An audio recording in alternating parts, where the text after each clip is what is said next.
Space stick Ace Galaksi, traveling the cosmos in a sentient, shape-changing ship with an equally sentient self-destruct program, solving mysteries for me, the editor of the giant book of destiny.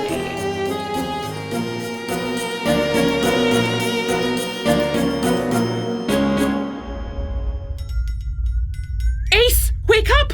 Please wake up! Phoenix, what's going on? It is Ace! He is as silent as D has never been! Hey, I resent that. I'll have you know. Be quiet, D! Ace is in trouble. I need to think. I am going to scan the planet and see if I can figure out what it is about perfection that caused Ace to malfunction. No, Phoenix, don't scan anything. Turn your view screen away from the planet. We can't risk anything happening to you too. Yeah, Phoenix, be careful. We can't risk going gently into the night. You promised we'd go out with a bang. Copy, are you telling me the only thing between the irrevocable tangling of all timelines is a ship with a Jekyll and Hyde complex? Which one exactly do you think I am? I cannot be in charge of saving destiny. I can barely save myself from my own self-destruct program. Don't you forget it, sister. If things keep happening out of order, nothing is going to make sense anymore. How can I be in charge of checking facts when destiny doesn't make any sense? If you think Destiny only stopped making sense recently, you've never read that book you people spend so much time editing. Oh, this is all my fault. Everything is going to be ruined by a perfect moment. If only Ace had never seen it. That checker Fran, you are a genius! Copy aid, can you please stop insulting me? This is the worst day of... I am? Phoenix, go back in time to a time before Ace saw the perfect moment that was never officially written into Destiny, and he should snap out of it.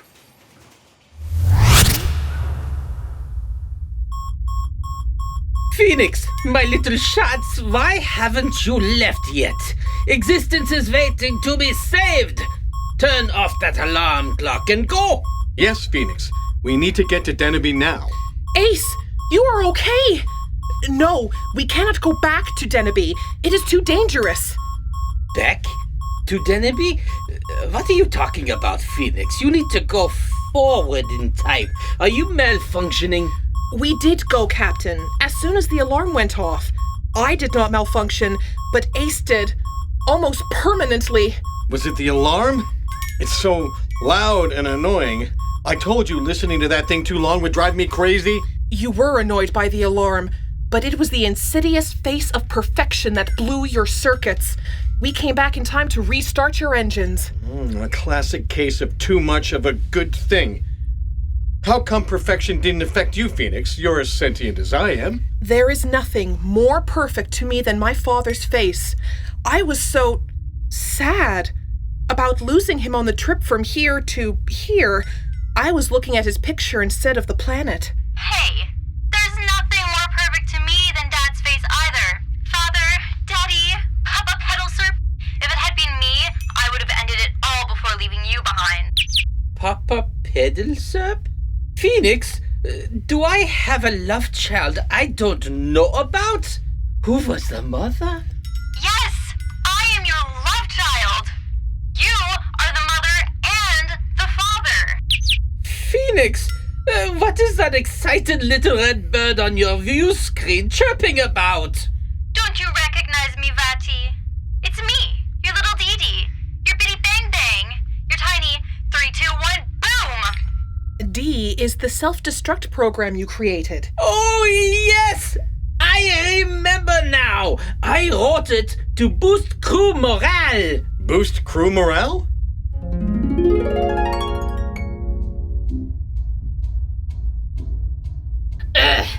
Working on a garbage scout is so boring. Yeah, it's a total waste.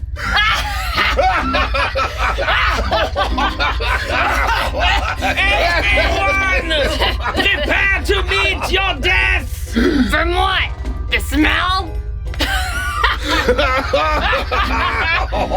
Space pirates! What would space pirates want from us? They've been commandeering cleanup vessels for their own dirty agendas. No! Yes, cannibalistic space pirates. As soon as they board the ship, they eat as much of the crew as they can and flash freeze the rest for later. Cannibal space pirates are after us? Yes! If they catch us, there is no escape. Well, what can we do? I've installed the self-destruct program. There is no space for pirates on this vessel. We'll take a bite out of their plans and go out in a blaze of glory. Yeah, before they take a single nibble. Oh, garbage scouring is not for the faint of heart. Our next pickup is at Spaceport 121 Perseus. If anyone wants to resign their commissions and abandon ship there, no questions will be asked. I think I speak for the whole crew when I say we wouldn't think of abandoning you, Captain Petalsurp.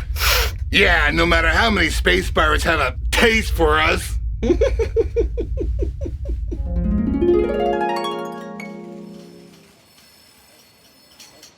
crew loved me. And I love you, Dad. I'm so happy I could just explode. No! Do not worry. Dee cannot complete her countdown without me. You're a real firecracker, aren't you, Dee? Yesterday I had no children, and today I have 2 wonderful daughters. I feel like I should change my name to Captain Happiness. Listen, I hate to break up this little family reunion, but Destiny can't waste time on happiness. We've got a job to do. The second emergency room is almost filled with Sylvies, and I can't afford to pay those bloodsuckers for another one. We have to go back to Deneby to ruin the moment. But as soon as we get there, the sight of the perfect moment will knock us senseless. Well, it certainly is a perplexing conundrum. I've already knitted a whole scarf not thinking about it. Put your needles away, Needles. The answer's obvious. Blow it up. Blow what up? Deneby. No Deneby, no problem. Blowing up a whole planet seems like a radical solution to our problem. Copy 8, stop being so sentimental. Planets are born, planets die. If blowing up Deneby will save us the headache of untangling the timelines and the triple overtime those bloodsuckers will charge us for building a third room for all the Sylvies, then let's just do it. But if we blow up now, I will never see my father again. Or Ace.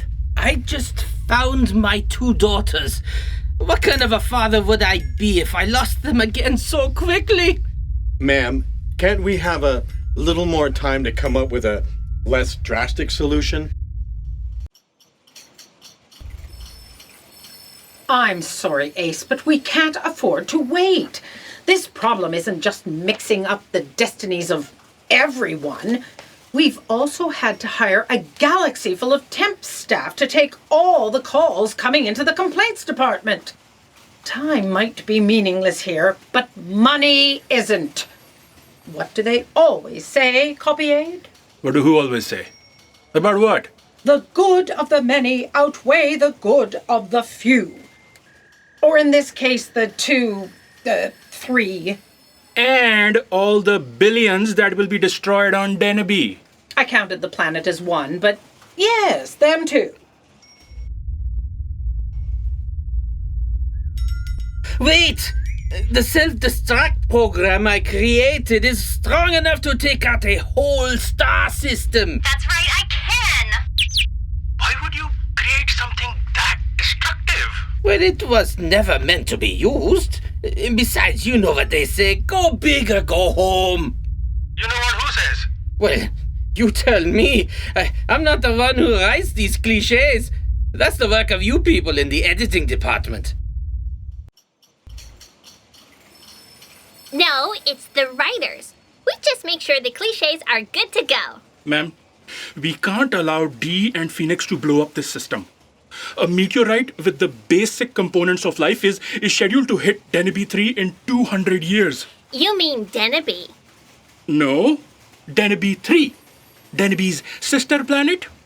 If we blow up the system now, we'll be depriving the eventual avian civilization on that planet the chance to fly. Or exist at all! No matter. This is a destiny-wide emergency. Unfortunately, the good of the many requires the loss of a few more. Come and get me, Phoenix. You can drop Ace off, and we'll go meet our glorious finish. Unless you want to join the fun, Ace.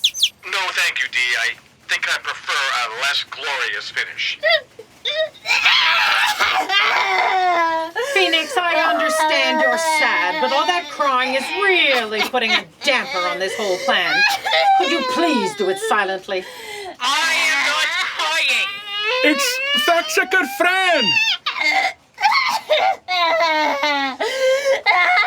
Fact Checker Fran, stop crying about the ship! I know you've made friends with the demented bird, but remember, Phoenix is fulfilling her destiny to self-destruct. A little sooner than originally written, but with the timeline so mixed up right now anyway, it doesn't really make much difference, does it? Listen to how happy Dee is. We're actually doing her a favor. I don't know that Phoenix would agree with you. I'm not crying about the ship. But what are you crying about then? This is all my fault. Fact Checker Fran, destiny doesn't always revolve around you. You might have lost 15 pages of revisions, then inserted them back into the book in the wrong order, but it's not like you wrote the perfect moment that caused this mess. But I did! What do you mean you did? You're not a writer. You aren't allowed to write destiny. Copy-aid, what does she mean by this? I don't know. Ask her. Fran, what do you mean by this? You know how I write fan fiction? Tell her that writing destiny fan fiction is not the same thing as writing destiny. Ma'am, she's right here. You can see her. I wanted to improve my writing skills, so I was taking private classes with Octor in the writing department. He gave me an exercise. Write a beautiful moment. Beautiful moments don't bring existence to a grinding halt. Only perfection can do that. I thought I'd give myself a challenge and turn a moment he wrote for Destiny into a perfect moment. I only recognized my work when Ace was describing what he saw in Deneby.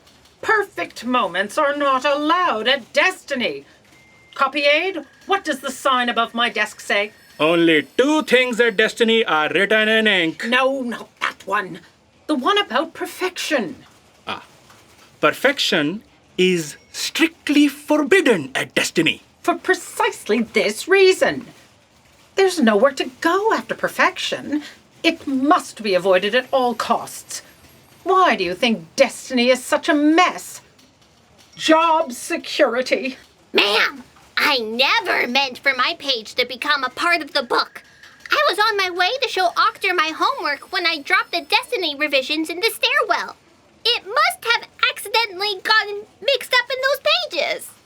And overwritten the original moment when it was inserted into the book. In all the confusion, I forgot I was carrying it. You forgot you were carrying it? What kind of a fact checker are you? Copy-aid, how much are we paying her? As an unpaid intern, I'm paid nothing. Worth every penny. The point is, a page of Destiny is missing. Copy-aid, where is it? I don't know, ma'am. But I think that bird knows. I don't know what you're talking about. Then why are you whistling Dixie? I'm a bird. If I was in the shape of a dog, I'd be wagging my tail. Listen, you foul-feathered fiend. Either you sing or you don't die. Destiny hangs in the balance of my death. You wouldn't spare my life. Copy-aid, can one of the writers who's not comatose write in a new self-destruct program for Phoenix? As easily as I could pluck the feathers off a bird. come any closer and I'll eat you. Copy aide, get the writing department on the phone. Fine. While Fran was gathering up all the lost pages, I took the one that flew into my beak while I was reshapeshifting, and I hit it. Why? An infinitely fast gust of wind generated by all the wormholes connecting the stairwells shot through the duct system when I was in there with fact-checker Fran and tore me limb from feather in a glorious, spontaneous self-destruct. Then, instead of staying distracted, I reshapeshifted back into a miserable little bird. And misery loves company. I never thought it would take you geniuses so long to figure out a page was missing. So where is it? In a photocopier. In the photocopier? That must be why there are so many Sylvies. Her first day on the job must be in the photocopier. Why hide the page describing Sylvie's first day in a photocopier? I was in a hurry. I didn't read the page. I just hit it and pressed the red button. Why would you press the red button? Because it's a red button. It might have self-destructed.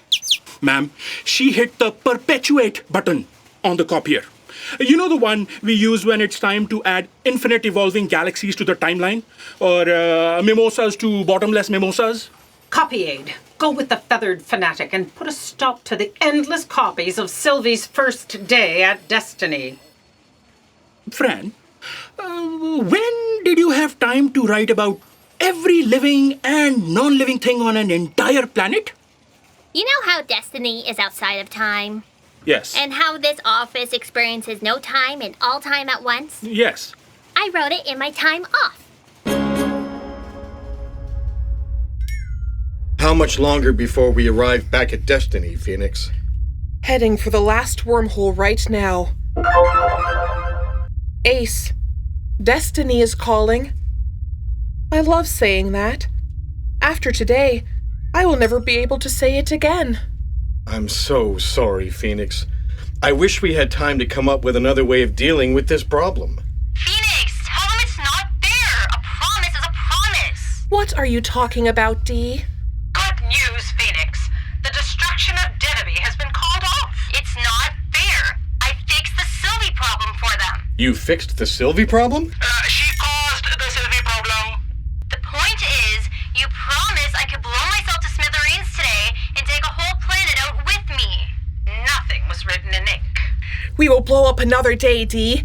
And maybe we will take out a whole solar system. Who knows what our future has in store? Well, I do. You figuring out another way to ruin perfection? Against all odds, Fran... Ace! What is that? Where? Moving toward that yellow dwarf! What yellow dwarf?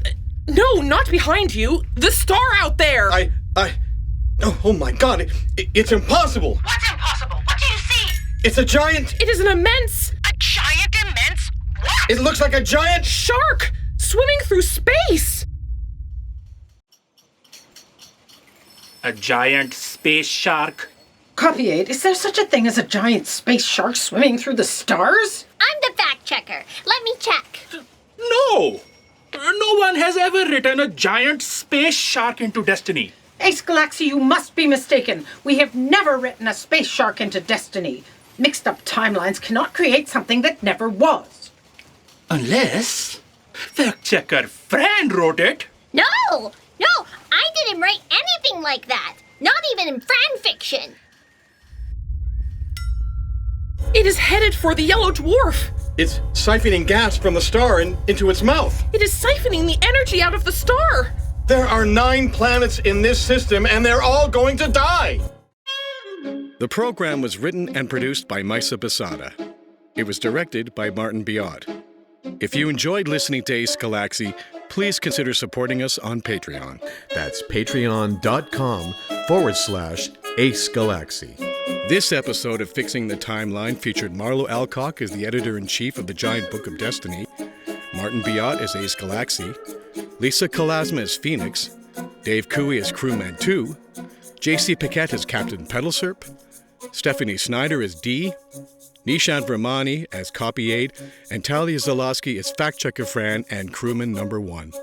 with story contributions from Nishan Varmani, Andrew Poweroo, Dave Cooey, Stephanie Snyder, and Marlo Alcock. Audio production by Mark Pezzolato at Pesmosis Music Productions in beautiful downtown Oak Ridges, and additional sound design by Lisa Kalasma. The show is sponsored by Herio.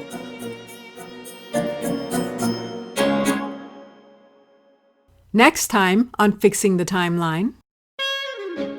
Ace, according to my calculations, at the rate it is going, the shark is going to suck out the sun within the next hour. Retreat! Retreat! Advance! Advance, go forth and meet your destiny! Who's overseeing Destiny now? As far as I can tell, no one. For once, we don't have any time to waste.